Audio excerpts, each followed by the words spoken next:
Blessings and Pan-African love, everyone, and welcome to Roots of Africa, presented by AIDO Network International. Today, we are continuing our series on Unpacking the Tears of Love, Royal Pilgrimage to the Americas and the Caribbean. As you know, AIDO Network International does everything possible to find personalities to share with you their views and advice on the revival of Africa's traditional cultural values and best practices in a world which tends to minimize and ignore their importance. Today, we have the pleasure and honor of welcoming two very special guests to our program. The first one is Professor Emeritus Gershom Williams, also known as Chief Ongaria. He is the president of the Diaspora African Kingdoms Alliance, also known as DAKA, a cultural historian, teacher, bibliophile, and Pan-African activist. For over 30 years, he has conducted extensive study and research into the pre- and post-enslavement heritage of continental and diasporan Africans.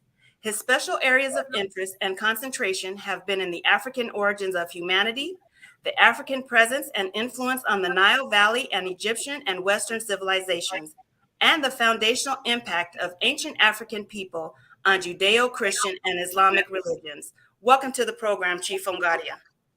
Thank you. I'm so happy and delighted to be here. Thank you so much for that wonderful introduction. Every time I hear that, I said, "Are they talking about me or someone else?" Thank you so much, Queen Aminata. Thank you. Our next distinguished guest is Miss Judy Smalls. Born in Trinidad and Tobago, she holds a degree in nursing science, an associate's degree in occupational health and safety, a certified holistic health practitioner, radio and television host of both health and social programs, and a lecturer in health education. And she is the chairwoman of the Empress Judy Family Trust Foundation. Her hobbies include a continuous study and creating awareness of life and rich culture and heritage of our African ethnic family. Welcome to the show, Ms. Smalls. Thank you, Queen Aminata. I feel like my dear brother there, I wonder if that's me, but it's us. It is us. It is us. Thank you so much. Thank you for that wonderful introduction, my dear sister and Queen, Royal Queen. Blessings to you. Thank you. And our next guest goes without saying. He is our co-host, the distinguished His Excellency Ambassador Ireneo Namboka. He is the Vice Chairman of AIDO and Vice President of the African Open University, Switzerland. His Excellency Namboka participated in 3 United Nations peacekeeping operations in Haiti, Rwanda, and Liberia. He was desk officer for Kenya, Mauritius, Nigeria, Rwanda, Tanzania, and Zambia at the United Nations High Commission for Human Rights, headquartered in Geneva. He was the Regional Program Officer for Southern Africa, Regional Office of the Human Rights Commission in Pretoria. His Excellency Namboka joined the United Nations Department for Peacekeeping in the United Nations Mission in Liberia as a protection advisor. Since leaving his full-time position at the United Nations, His Excellency Namboka has maintained activities in the defense of human rights, transitional justice, peace building through creative writing, training module designing, and conference work. His Excellency Namboka served as the international consultant to the co-chairman of the Provisional Commission of Reflection on National Reconciliation in Guinea. Warm welcomes, Your Excellency. Thank you very much indeed, Queen Aminata. I'm humbled by the words you pronounce on me. Thank you. Thank you. Let's get right into it. Chief Ongaria, please tell us a bit about your history as a historian. Oh, wow. Where do I begin? Well, I think my journey started when I was in high school, a high school student in Gary, Indiana, and I enrolled in a course. It was titled Afro-American History. I was about 16 years old, so that was about 50 years ago. And I think that was the beginning of my journey, my lifelong journey into the pre and post enslavement heritage of African people. So I've done a lot of independent research outside the universities and the colleges. I've done a lot of independent research and study. I've published articles and essays in professional journals and magazines. I even edited a journal about 6 years ago, the Journal of Pan-African Studies. Let me digress for a minute, though, before I continue and say today is a day that I want to pour libation to my really good friend, my brother, Itabari M. Zulu, who transitioned to join the ancestors on June 25th, 2019. It's really kind of an irony that we are facilitating this wonderful interview series on the day he transitioned. What was it, 3 years ago now? So I didn't want to forget about my brother. We were very good friends, and so we want to pay homage and pay tribute to his memory and his legacy. So I've had a kind of a really fascinating career as a teacher, as a community activist. I facilitated many presentations to even elementary school, middle school, high school, college and university students. So I mean, I'm married. We have 5 children, 10 grandchildren. So that's a part of my life as well. But yes, I'm happy to be here and happy to participate in this forum with AIDO, DAKA. Thank you so much for having me. Thank you, Chief Ongaria. Ms. Smalls, please tell us about your history and how you became a Pan-Africanist. Oh, thank you so much, Queen Aminata, and all the guests who are looking on. It's a privilege and a pleasure to be here this morning, speaking with you. My journey in Pan-Africanism began from the day I was born. I was really one of those lucky people who was born into understanding who am I, Africa. I had the privilege of being born into a wonderful family, you know, and I pay homage to my family, those who have gone before. And I want to even go further to the ancestors who had cradled us in their arms, even when we weren't even in existence. They saved themselves so that we can be here today to continue the trend of bringing education and information to the African ethnic family out here in this diaspora. Now, I've been taught, my father he played a significant role in getting me to understand who I am from, as I said, from since I know myself to understand self. He taught me that I was none other than the things they call us more than Africa. And we were told about the great land of Africa. And as I grow and as I continue to grow and understand, you see what that needs to be, these things need to be embedded deep into us for it to be able to come out at this point in time now. So I'm able now to stand strong as an African woman, that I can tell others who we are, point you to that place. And yes, it began from the womb, my mother, my father. But as I said, my father, he has passed on, and he played a significant role in ensuring that we all have that knowledge of who we are, where we belong, where we came from, and which can never be taken away from us. I am Africa.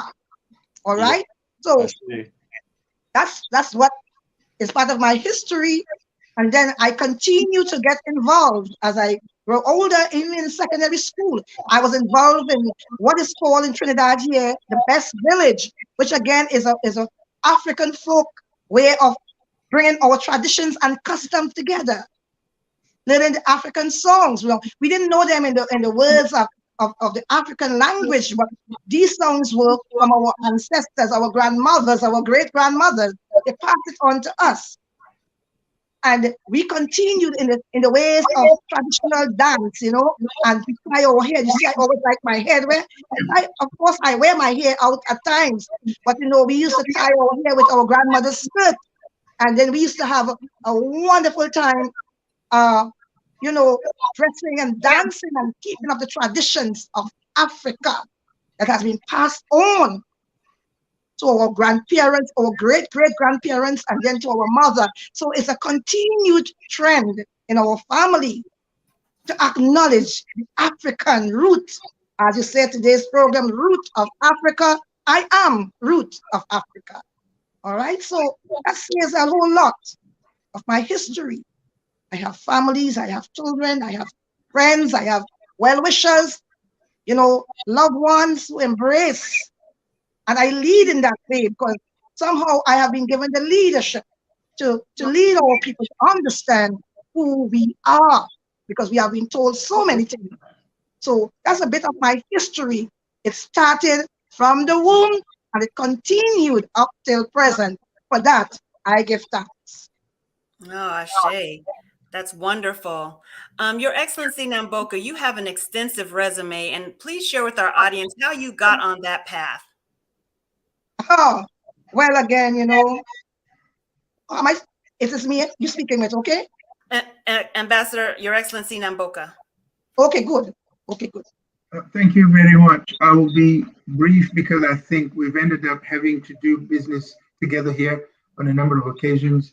My life, I think, is reflected in the words of the previous speakers.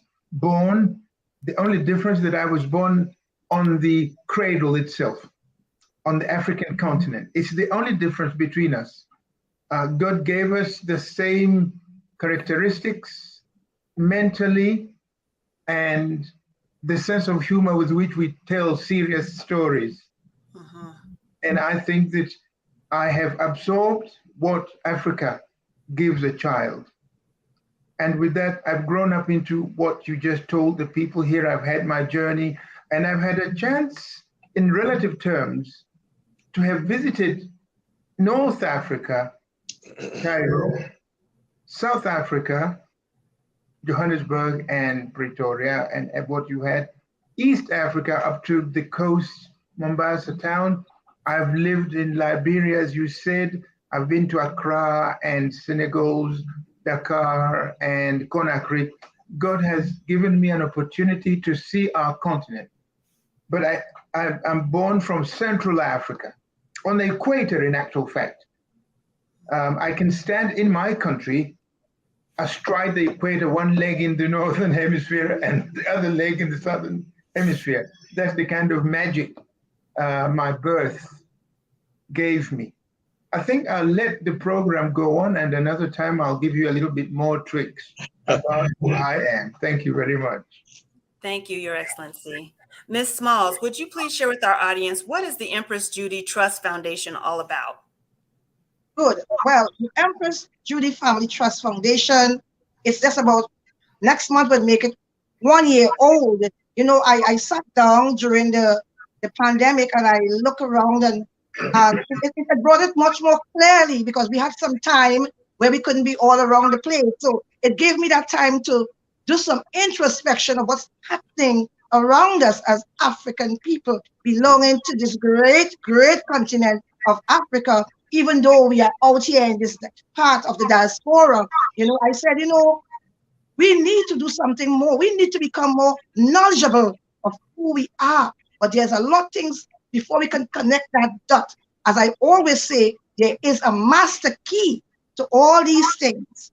And the first thing I did, we already identified my family, my brothers, my sisters, my mother, my nieces, my nephews. We are a large circle of family.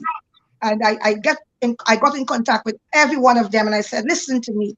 We need to get this foundation going. What we're going to do is not something for now. It is for our entire generation, as long as their life exists on planet Earth.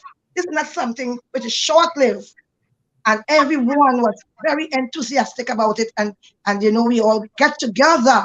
We couldn't gather because of the gathering was a no-no. It was forbidden because of what is happening. But give thanks to the medium of the phones and the tablets and your computers. We set that date, which was the 19th of July, 2021, 4 p.m. It was a Sunday afternoon. You know, but before that, I got the foundation in, because I said, this is not only for my family, it will be extended to the African communities wherever in the world. It will be a model so that people can be part of this. You can include your family and connect the missing pieces, because that's the only way we can achieve the goals as a people, when we connect the dots. If we are scattered, if we are fragmented, it takes a whole lot, but it must begin. You know, there's an old saying that says, a journey of 1,000 miles or 1,000,000 miles begin with one footstep. And I took that in my head and I said, it can start with my family. And being a family of strong African understanding. We don't know everything, but every day there's a growing sense in you. You know, these things come along with the knowledge and the wise thinking. As I always say, I don't say wisdom, because I always have a saying, you can't be wise and dumb at the same time. So I said, wise mind, wise thinking. And we came together and formed what is called the Empress Judy Family Trust Foundation, where we looked into ourselves and said, you know what? We are going to be looking at our health, because you know I'm a health practitioner in the modern way, my nursing science skill, and also again stemming back from way back when, from the African roots. I love the word.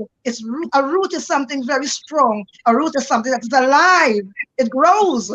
Branches wither and die, but I am rooted from Africa, and those wise mind didn't come from anywhere else but from our ethnicity, passed on from our parents, the old way of healing the body, nature's way, the natural way, you know. And so we incorporate all these things and we come together and ensure that our health is in right standing. So we will begin sometime next month. We have a session where we're going to have what is called a health fair, where we will invite our immediate family and the other extended family, our neighbors, friends, to be part of that grand celebration where we celebrate our health. And then there are others to come. But this is something that is unique. It is something that a lot of friends and family said, we wish we had something like this. And I said, you know what? Because of your situation, you come into us. You can be a part of this great foundation, and then maybe one day your loved ones will see what we do and want to have one like us. So we are a model of having a foundation. And again, the name of it is the Empress Judy Family Trust Foundation. Thank you. Thank you very much for that, Empress Judy. And you are correct. We do stand on the shoulders of all those that have come before us. Thank you. Chief Ongaria, please tell us, what is the mission of the Diaspora African Kingdoms Alliance, also known as DAKA? Well, thank you for the question, Queen Aminata. DAKA, again, the acronym for the Diaspora African Kingdoms Alliance. It's a fairly new organization that it consisted of very old ideas. The ideology of reconnecting with the mother continent. We are the daughters and sons of our mother, and let me just say, diaspora. We wouldn't have this diaspora if we hadn't been physically separated and severed from our mother centuries ago. We wouldn't be talking about a diaspora. And this was a forced dispersion. It was brutal. It was violent. It was horrific. And here we are here centuries later, and we are still making attempts to reconnect with our mother continent.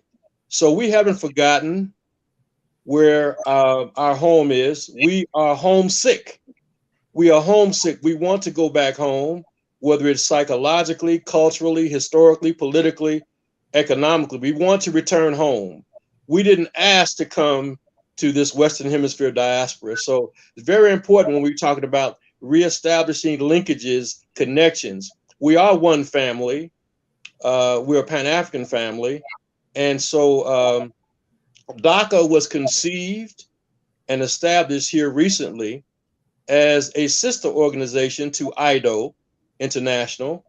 And we are the face and the amplified voice of the African kings and queens in the West, in the diaspora. And we were primarily, our mission is primarily to help reestablish these connections, whether it's through genealogy, history. We can even assist with taking those royal pilgrimages back to the mother continent. Once you have discovered where your DNA, your paternal or maternal DNA is coming from, we can perhaps help you to return to that village, that nation where your ancestors were taken centuries ago. So but we've been about this business for several centuries. This is not new, but I'm happy to say that I'm very privileged to be a part of the project where we're continuing to struggle. The struggle continues, as they say.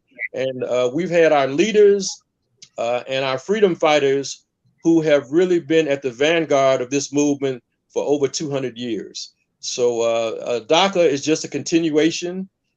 We are an extension of what our ancestors established hundreds of years ago, actually, in this nation. Thank you. Ashe, thank you very much. Your Ashe. Excellency Namboka, please tell us how the mission of these two prestigious organizations relate to the Pan-African Day at the Royal Summit in August. Thank you very much, Queen Aminata. It's moving.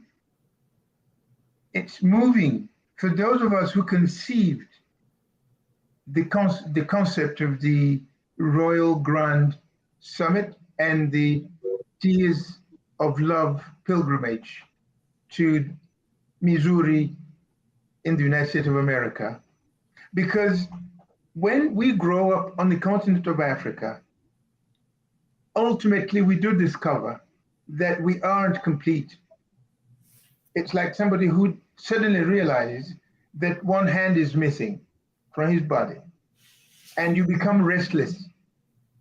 AIDO is an organization that started by wanting to help develop communities through the revival of the relevance and influence of traditional leadership. Leadership traditionally on the continent, before the arrival of foreigners, was leadership guided by spirituality, serious spirituality. Yes. Ethics, morality, generosity, brotherhood, solidarity. Now, these things are in the bodies of our traditional leaders we have today, the traditional chiefs, kings, and queens that tend to be marginalized as insignificant in modern life. And when we got together and said we want to bring these kings and queens as a way of restoring the values, the traditional values that made African societies prosperous and happy, to attract people that came in to loot. So when we developed the idea of making a pilgrimage by Africa's best of the traditional traces and make them go to the diaspora, where our own siblings, who have been for 5 centuries being referred to as slaves, genetically, I mean, like it is created by God. Some schools of thought even teach that both religiously and biologically, Africans are a slave race, if they accept that you're humans even.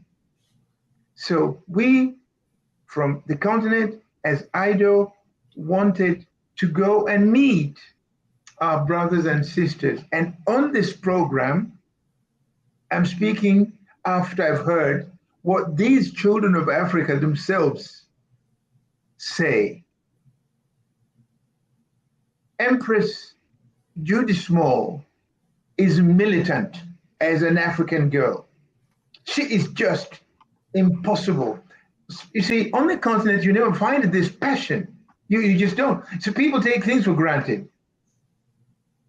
When you listen to Professor, with all his merits, say things like, we're homesick, We want to come home, at least maybe emotionally, if not physically.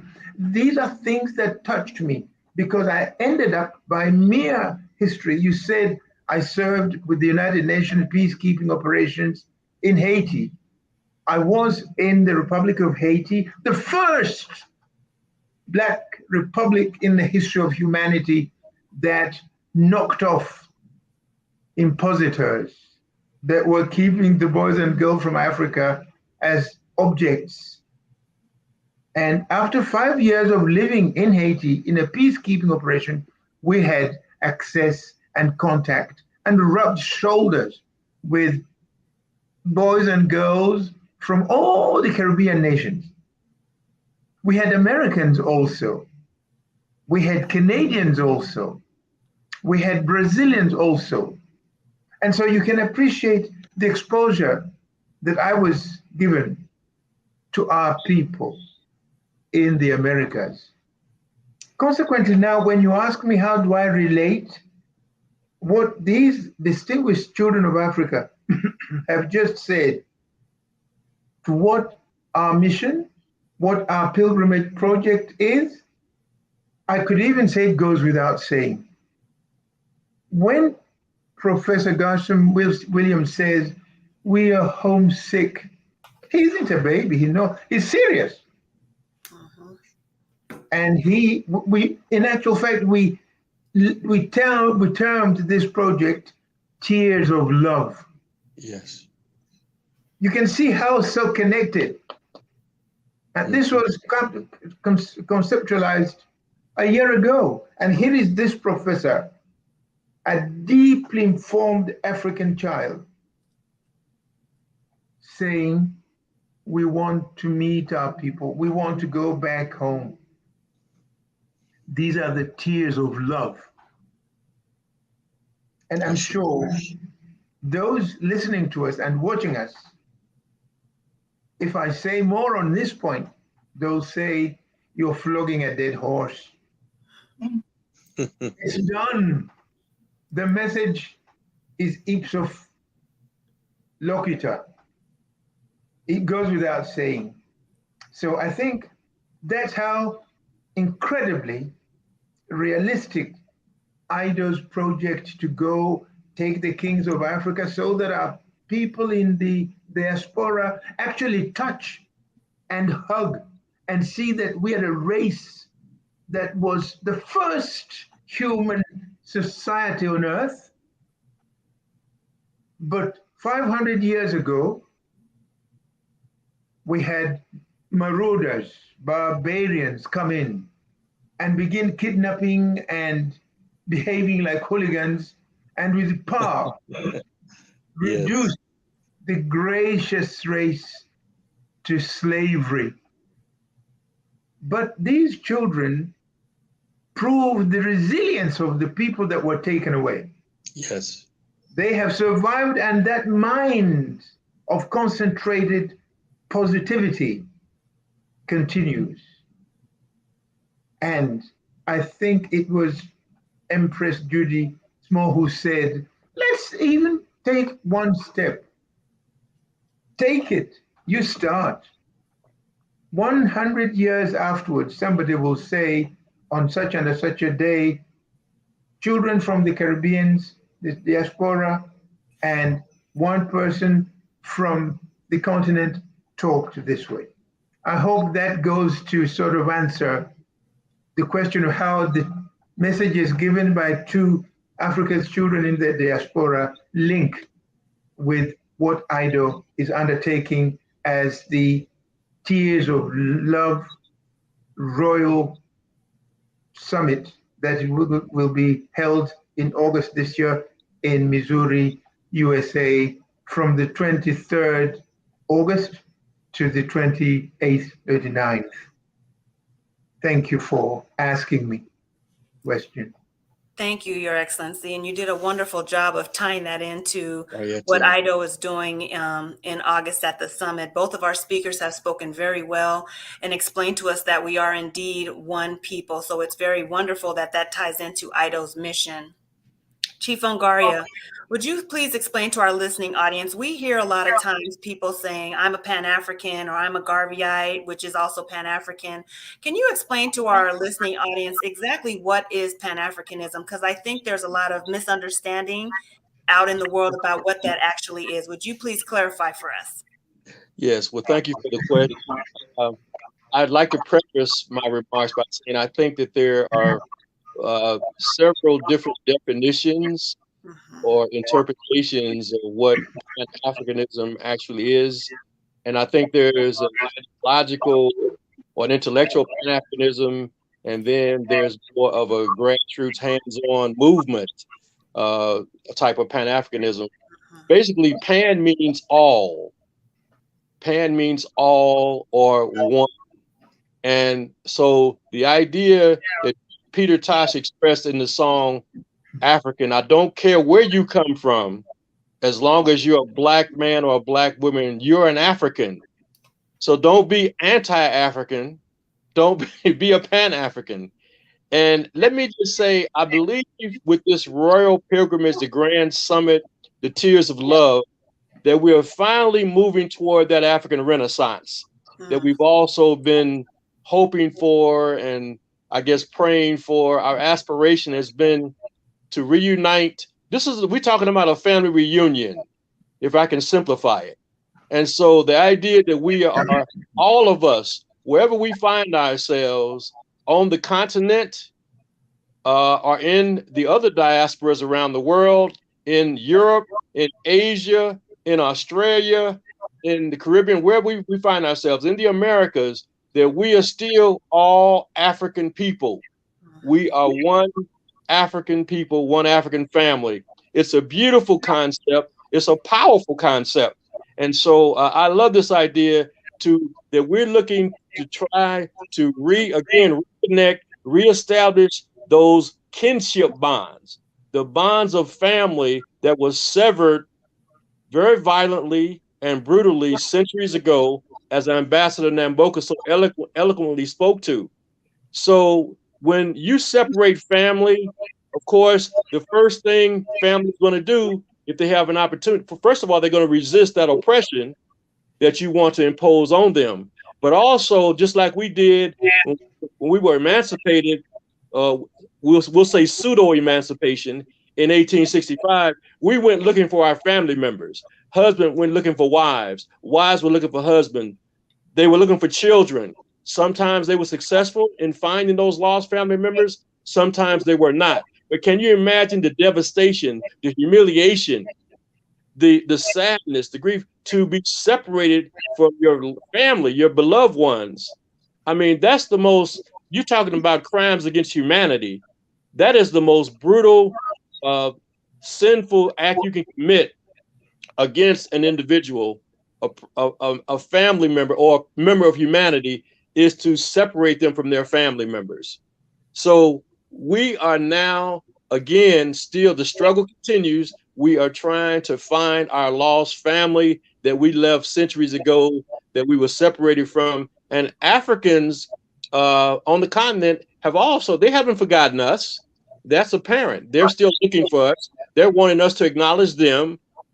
And I'm wanting us to acknowledge our brothers and sisters on the continent.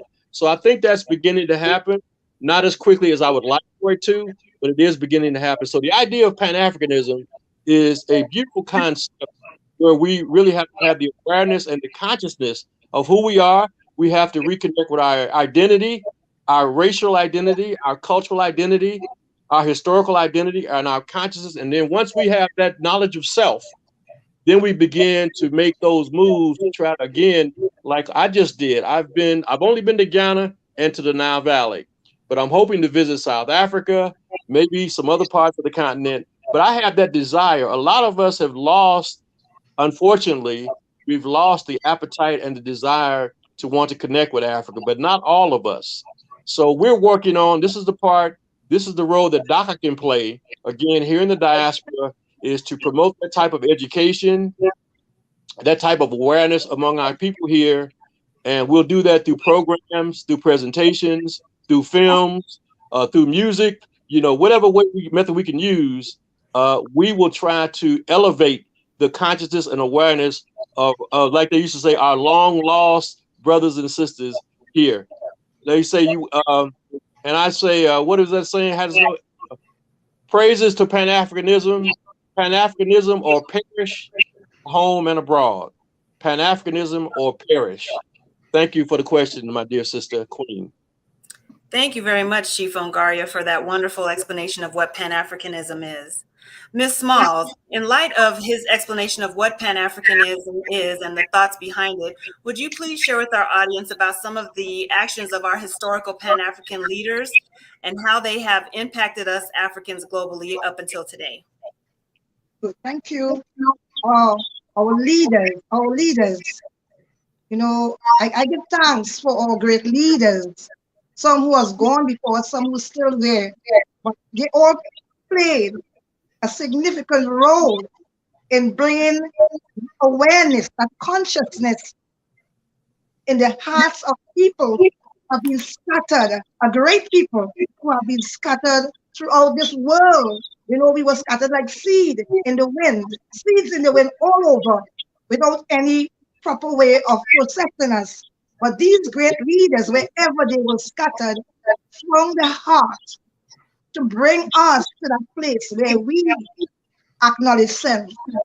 As I always say, there is something deep, that key of unlocking what we are facing, the key of identity. You know, we have had that issue, and our leaders, our great leaders, like, you know, in the Caribbean, Marcus Garvey, we had George Padmore, we had Stokely Carmichael, and all these people, great people in the Caribbean, who brought this essence of hope to us.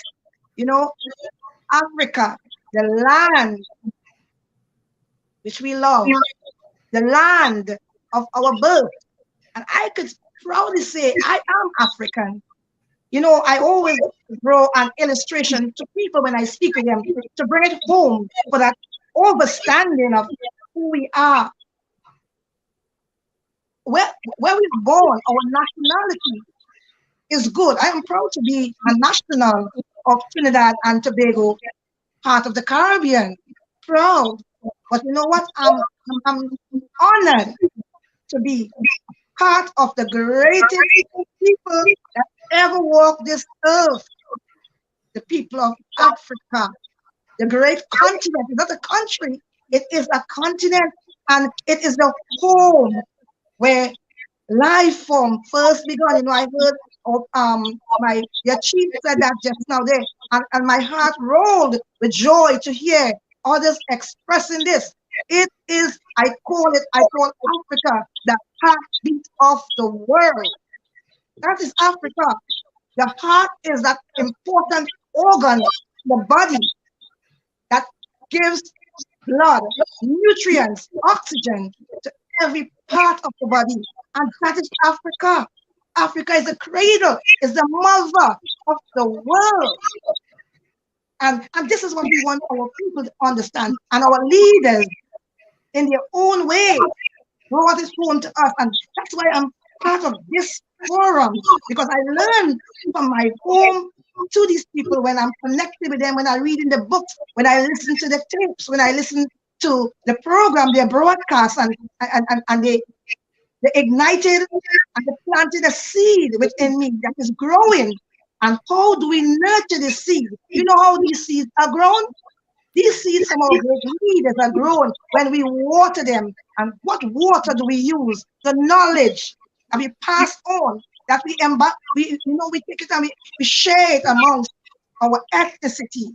And I want people who are listening to understand today, we came from the greatest ever ethnicity in the world. We are the leaders where human life are concerned. All life form has stemmed from the great continent of Africa. And I give thanks for all the children of Africa who took that time out, despite the trials and the tribulations they have met along the way, but they left the impression. And you know what they did? They live what is called succession planning. Then you and I can sit here today and continue that. It is a relay. How does a relay occur? you pass on that baton properly, that can complete that race. We have continued. We're our leaders. We are the leaders of today. And for that, I give thanks for being privileged to be one of those people who have been chosen to continue that relay, that succession planning to our generations to come. And so, but what we have to do as a people is pass on that baton properly. Because if you don't pass on that baton properly, that baton will drop on the ground and then you will be disqualified from that race of unity. So we need to ensure that when we pass on that baton, all those knowledge that have been passed on to us by our leaders, those great people, Brother Kwame, and all those people, W.E. Du Bois, and all these people, all these great, I don't know all the names, but I know they did something significantly for us as a people, as a great nation of people, a people belonging to the rhythm and the heartbeat of the world. Thank you. Thank you, Empress Judy. You did an excellent job. You have my heart pounding with excitement. And I agree with you. It's very important that we pour into the next generation the knowledge so that they can keep the movement going forward to liberate our people. Now, turning to you, Your Excellency, Ambassador Mboka, please expound on what our two guests have just explained about Pan-Africanism and how the past leaders have impacted our people globally by sharing AIDO's perspective on the importance of having a Pan-African mindset. Thank you again, Queen Aminata.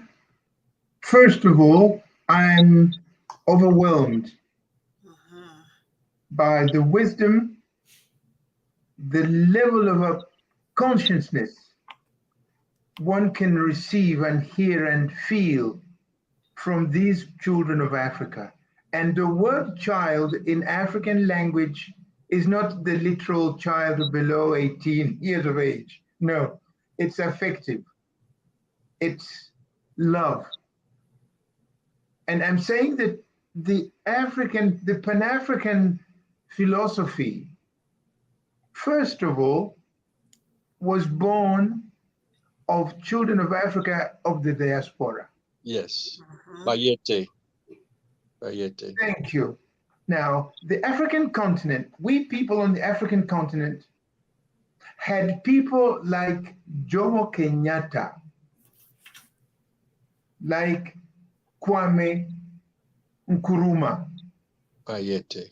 Haile Selassie of Ethiopia, and other people that were at that time, that's about the end of the 19th century, were buddies with Padmore, with Marcus Garvey, with Du Bois.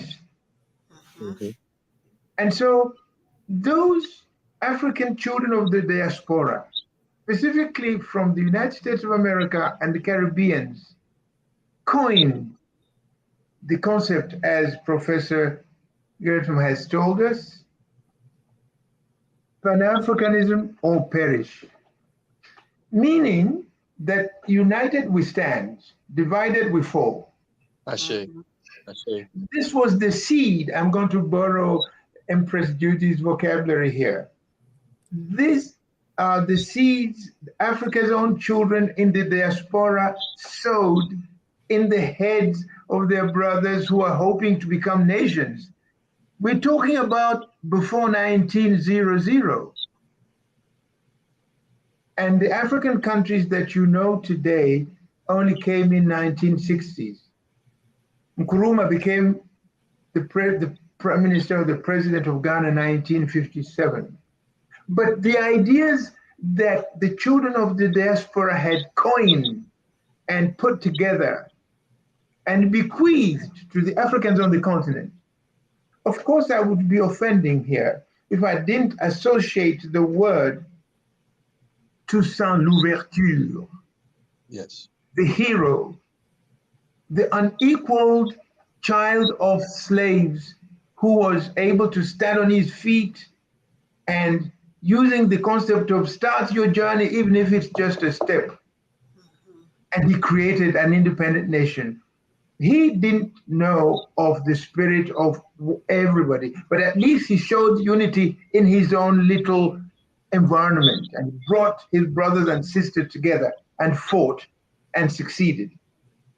Yes. And then these other people, that was in 1803-04, when Haiti became a nation. But that independence word is what Kenya has today as uhuru. Uhuru actually means independence. Yes. And all the African nations which had become colonies from 1885-84, after the Berlin Conference, those countries, who many of them still carry the names today, sought to be not just independent, but with the seed of the idea the children of the continent in diaspora coined together, Africa Unite. So from Pan-Africanism, we had the Organization of African Unity. One should remember that. It was children like you of Africa's diaspora who came up with this idea that we must be one wherever we may be, anywhere we may be. From there, we have the African Union today. You see, you started with Pan-Africanism by the children of Africa in the diaspora who are thinking about their mother continent still, and began to rub shoulders and coin and do systematic networking with them. And they came to create the OAU in 1963.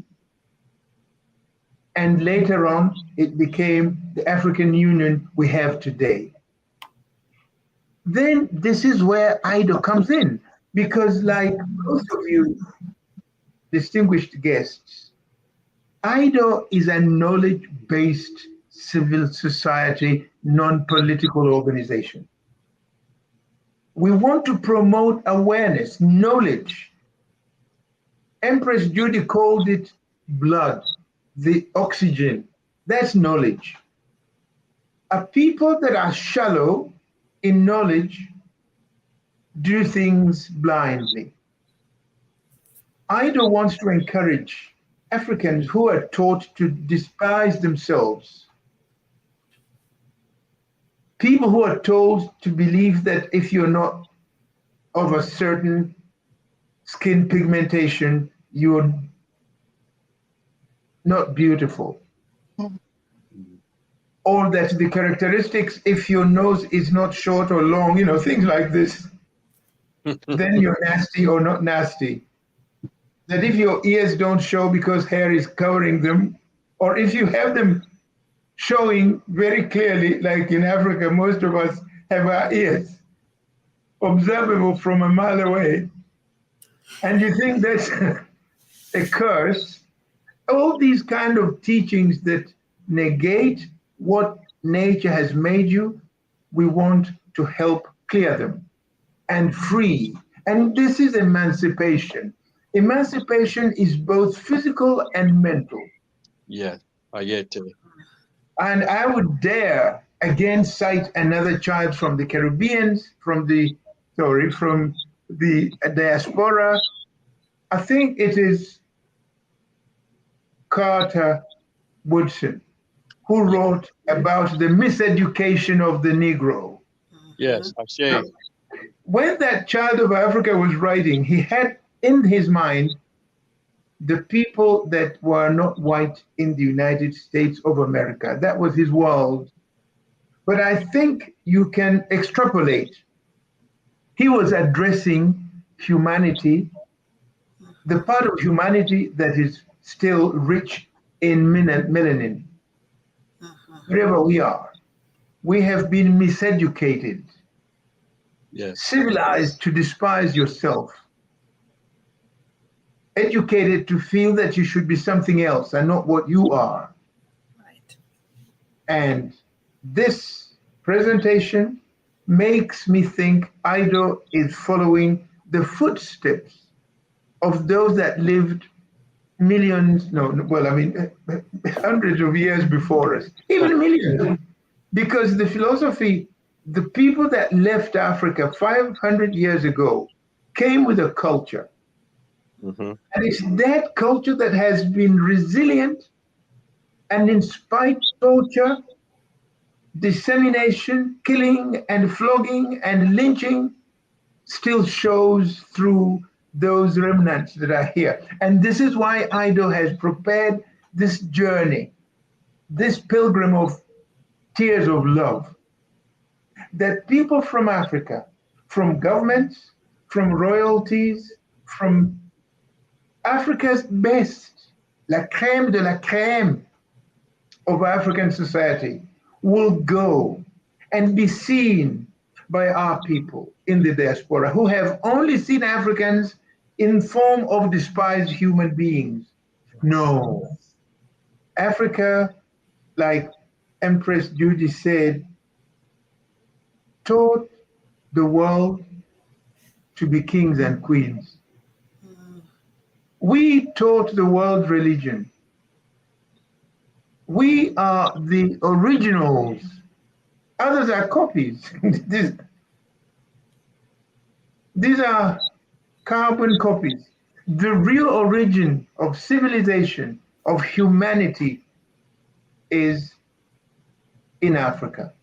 And so AIDO, with our supporters, with our sympathizers, with people who understand the benefit of unity, actually all humanity coming together, would be interested to see what we have in mind. And finally, the speech, the observations given by our people fits in very well with what the United Nations itself, this is the biggest world organization for people and nations. In 2014, it decided that this period, 2014 to 2025, it will be the decade of people of African descent.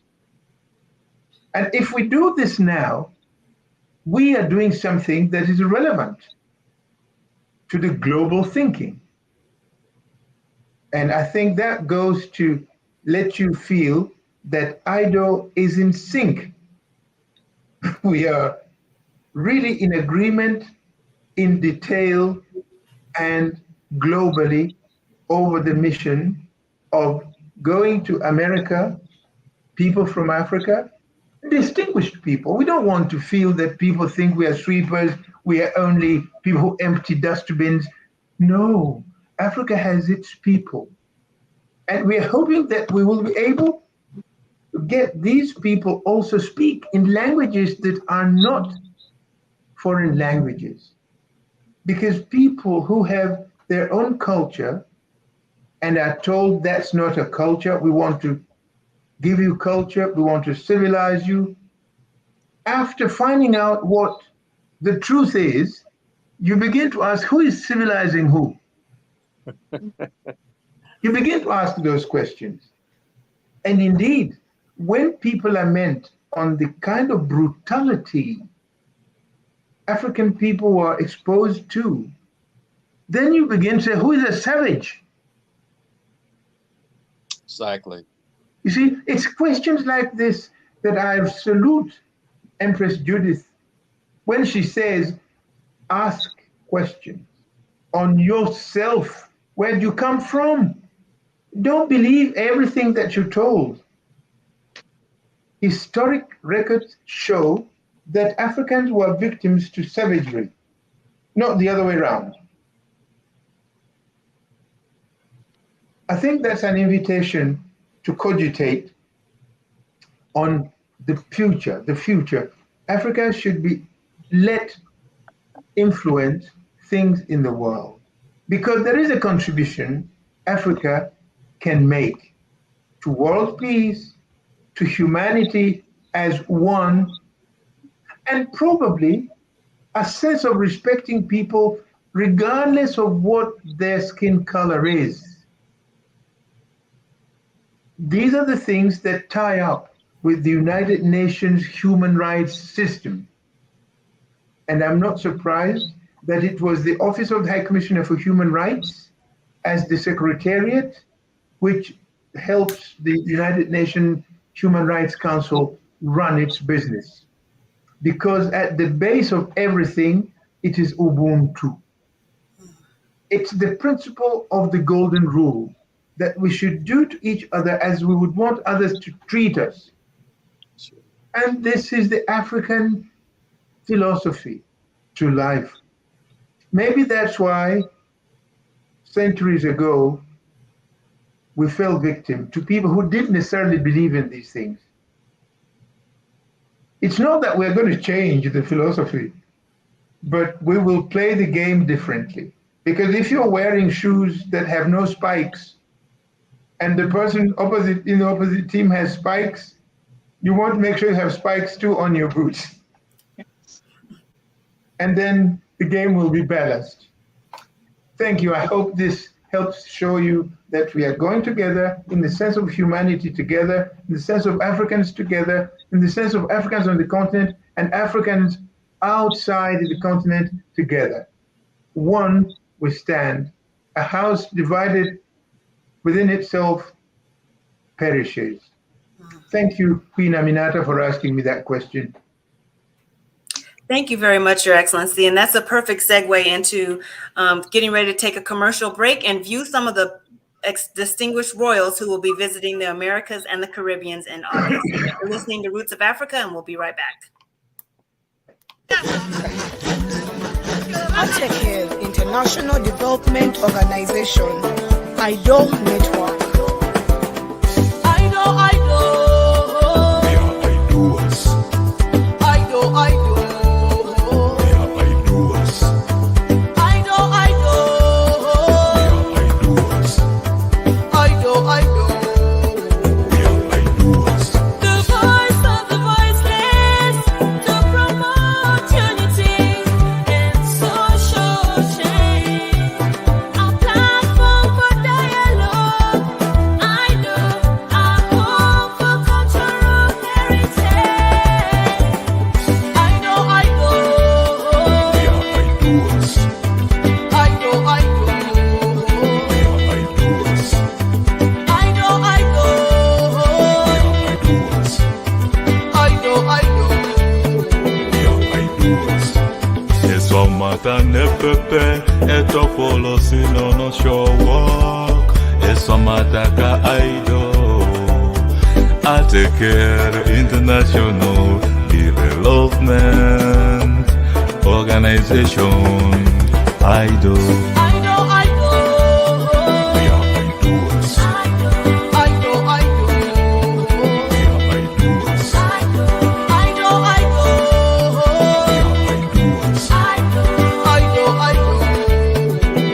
AIDOers.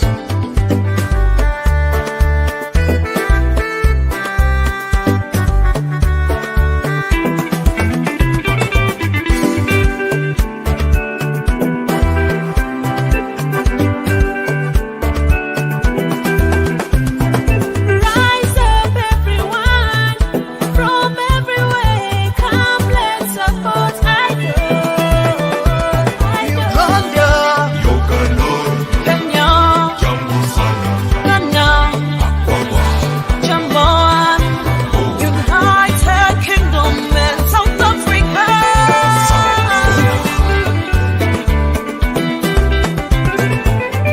AIDO.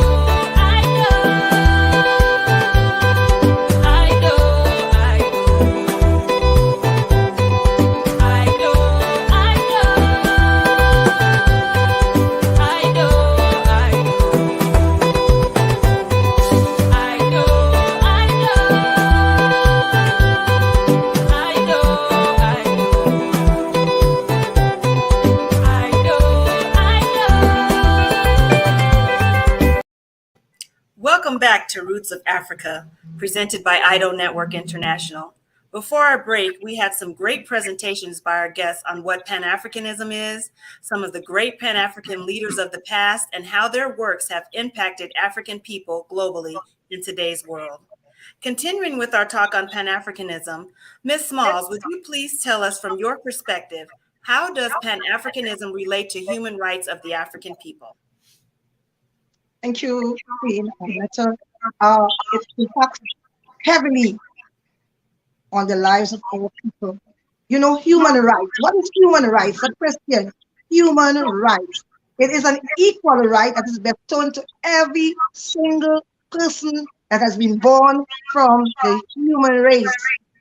It is not something that is separated by color, by ethnicity, by hair texture, where your demographic location. It is something, doesn't matter where you are in the world, it is an entitlement to you. And we, the people of African ethnicity, should claim that. We should not feel less. I heard one of my brothers here said that we should not feel less than who we are, and when he spoke that, something came to me just now. I said, sometimes when we speak to people here out in the Caribbean, they tell us, take a page from the other ethnic group. And I always resort to say to them, we don't need that page because the book belongs to us.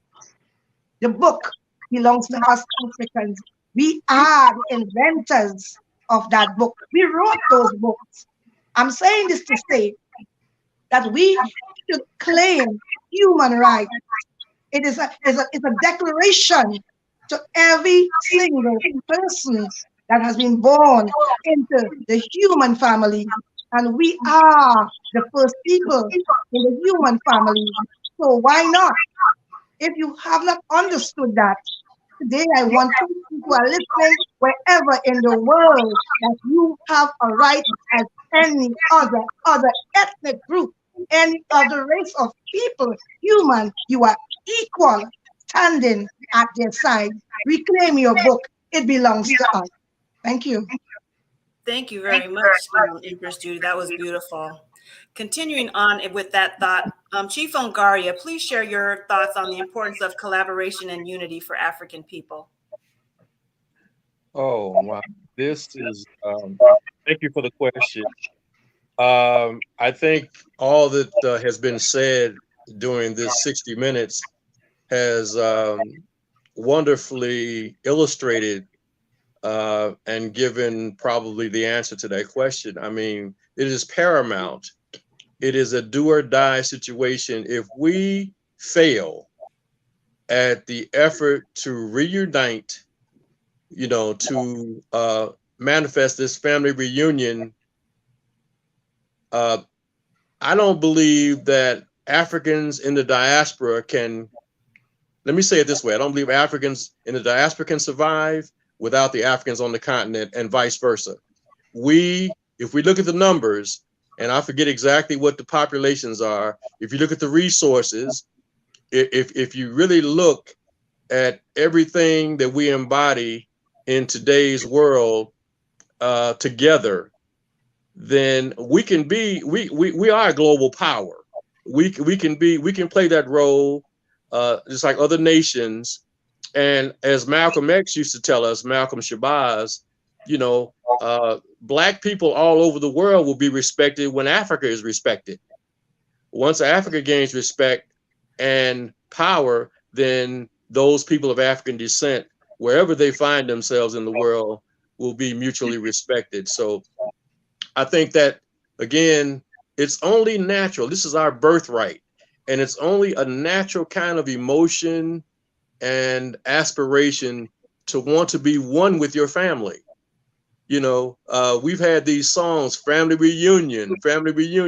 Well, I'm not just talking about my family here in the diaspora. I'm talking about my global family, my Pan-African family. So once we kind of expand our consciousness and our horizons intellectually on the fact of who we're talking about when we speak of family, and I know the Africans on the continent have been longing and waiting for us to wake up.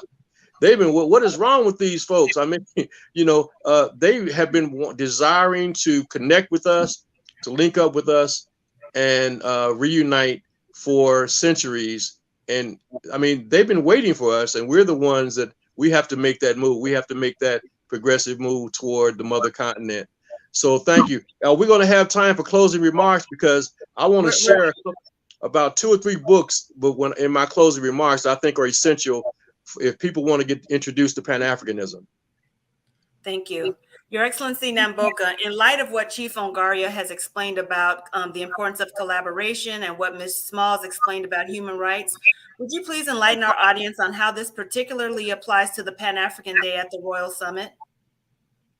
Thank you. Yes, that is very important in the sense that Pan-Africanism is a fulcrum. It is a pivot that will balance, that will tip the balance into failure or success, into perish or survival. And we are going at this conference and have given Pan-Africanism a slot in the program.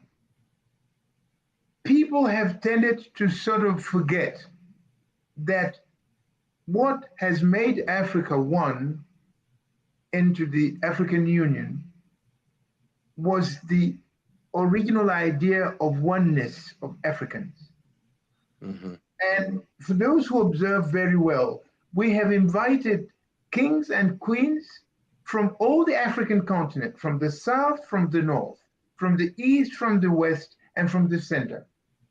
It's in the spirit of African unity. And I heard Professor mention the point of Africans owing to ourselves respect.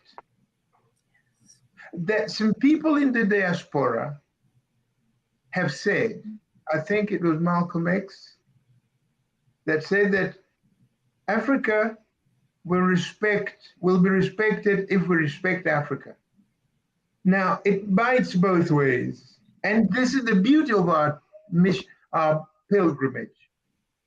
We're saying that Africa has something extraordinarily valuable, its traditions.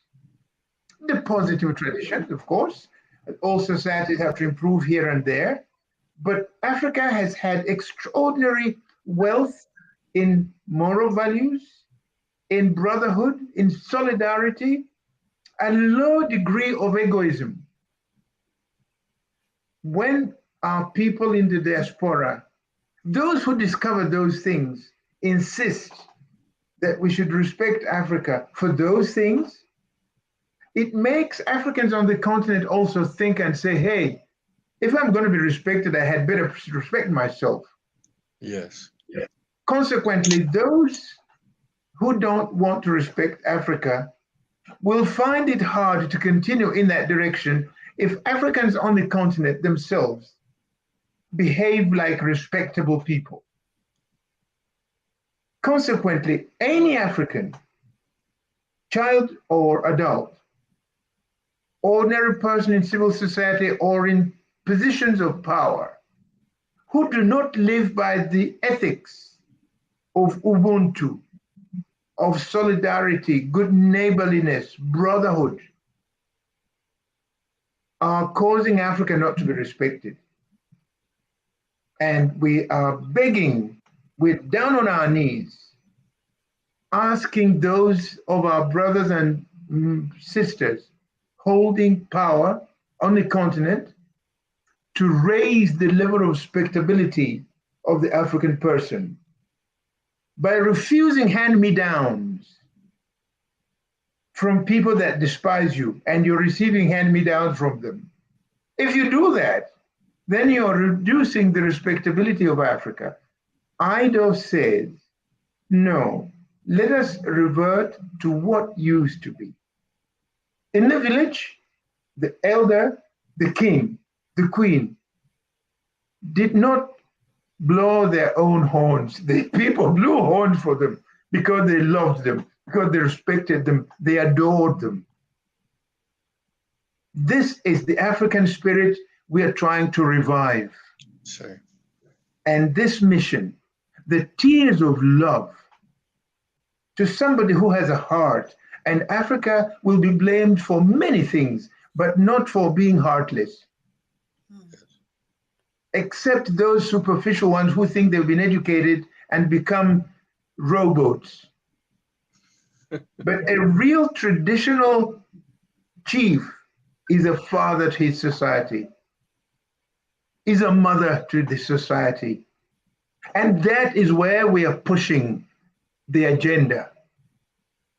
Tears of love.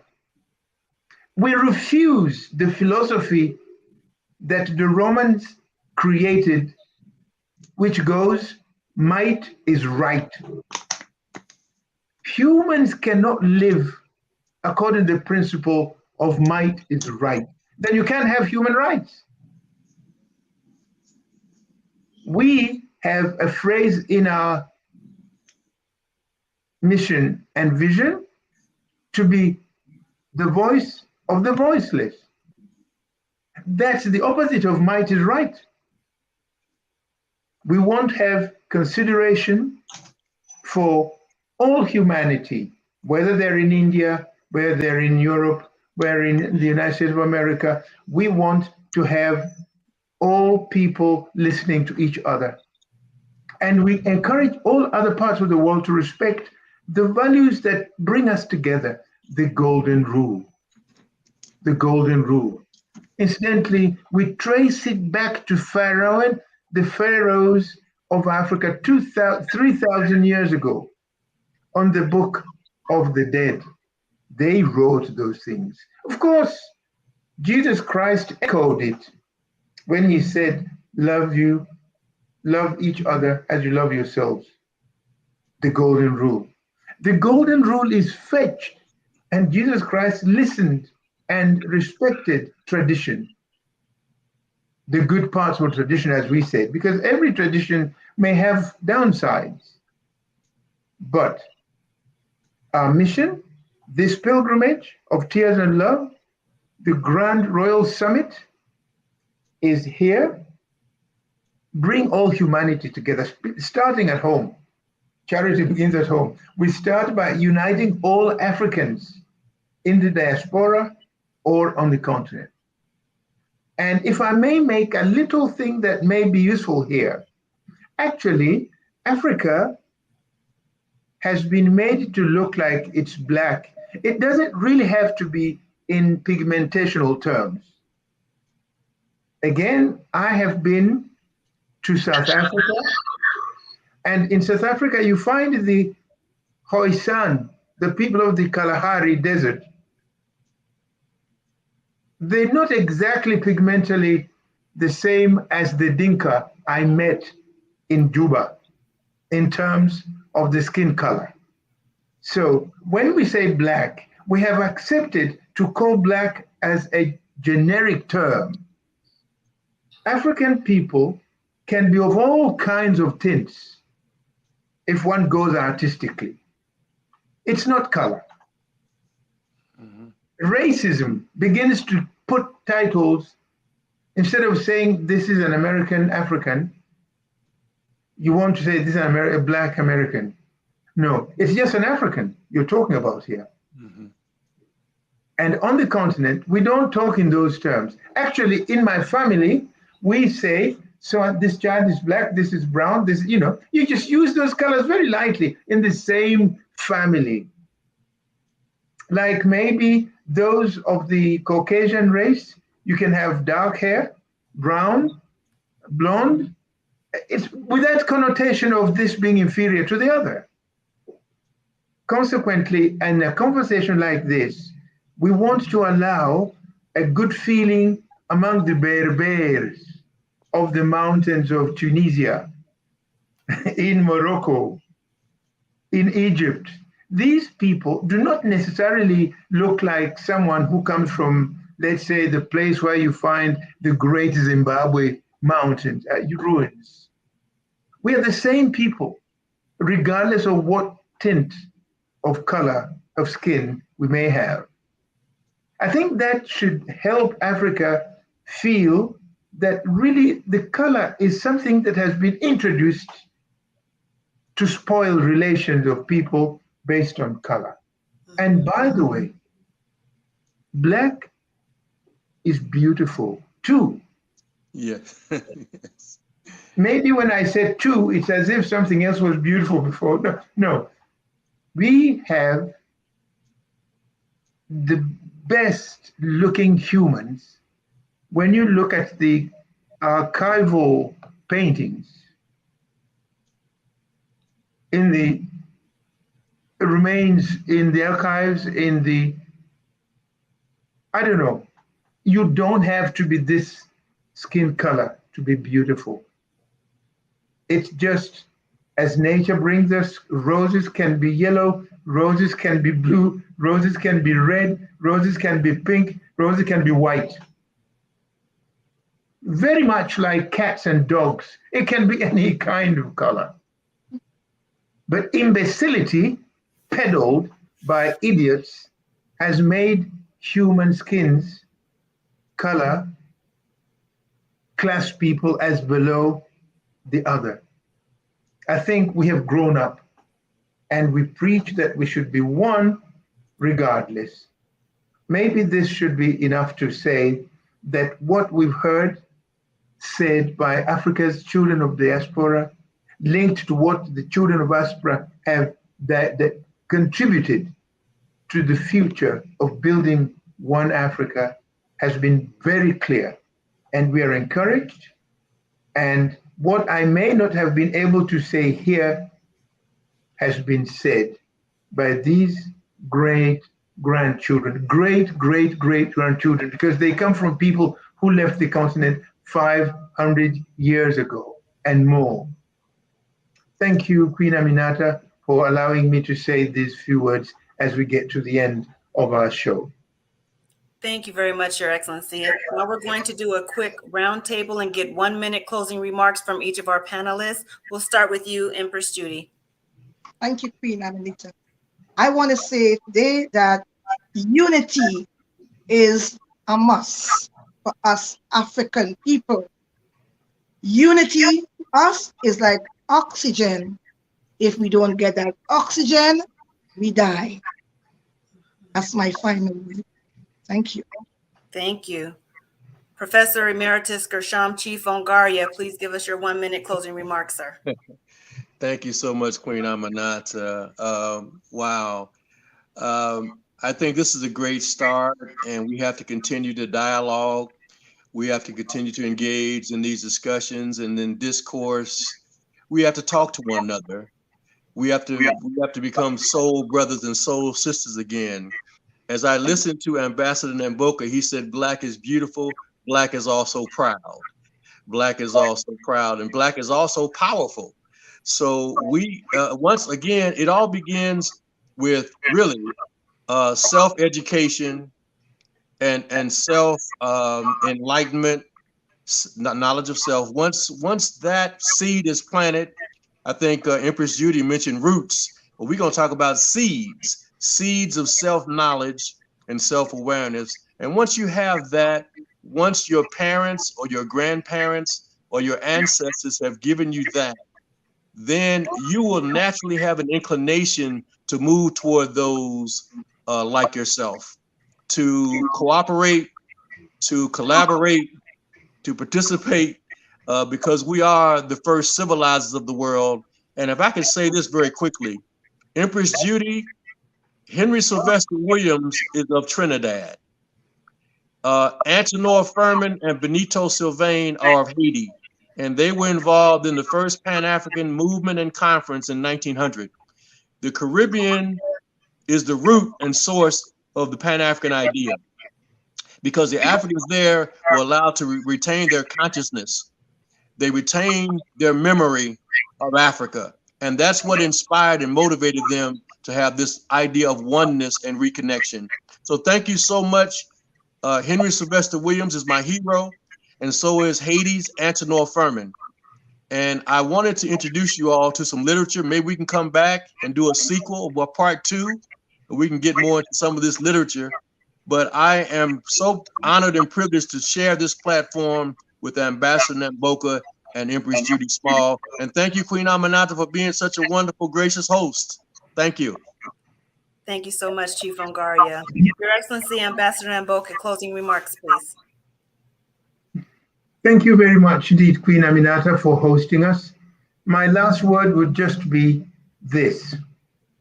Some of us have been perished, and I think we've heard it. The 3 discussants here, we've said we are parents. Our age shows that we must have had kids before. The issue is, how do you bring up your children? If you keep telling a child that they're hopeless, they're rubbish, they will never get anywhere, they will never be able to do anything, actually you damn them. And they will always believe, I was told I'm nothing, I'm idiotic at this. So when I cited William Carter's book, The Miseducation of the Black Person, I was talking about that. Unfortunately, African people, whether in the diaspora or on the continent under colonialism, have absorbed, have had ideas inculcated in them of self-disregard. Yes. Yes. Of self-diminution. And we've believed this to the extent that some people are the problem themselves. Some of our own people are the professors preaching the inferiority of the African race to other races. That even though Professor Gershom said we have so much in the way of natural resources on the continent, we are the fellows who run around begging hat in hand. Now, because we've been taught that we're poor and we look for hand-me-downs. So I would say in my concluding remarks, let us grow up and reject that belief and think again. And that you don't have to be civilized in the received way of saying civilization. Your civilization might be more valuable if you go back to being a human being vis-a-vis another person, regardless of what they look like. Then we can also unite more easily. Mm-hmm. Let us go back to the root. And I go back to the word root, as Empress Judy said. We go back to the roots of where we were. And then we will be strong people, and we'll be able to carry ourselves with dignity and credibility. If we don't do that, for another 100 years, we shall be running around begging and ridiculing ourselves. Thank you very much. Thank you very much, Ambassador Namboka. I don't know about everybody else, but this has been an impactful show full of knowledge. Thank you so much to our guests for sharing with us today. I can't speak for everybody else, but I know for me, I am feeling full. I am feeling good, and I'm getting off this call in a good mood, feeling like I'm an African. Ashe to that. Thank you, everyone, for joining us today on Roots of Africa. Tickets to the Pan-African Day of the Summit are available on idonetwork.org. Please visit the website to learn more about the summit and all it has to offer. Also, please remember to subscribe to the AIDO Facebook page and YouTube channel and click the notifications bell so that you'll be notified each time AIDO uploads a new video or we go live. Until we meet again, Ashe. Bye. AIDO, AIDO.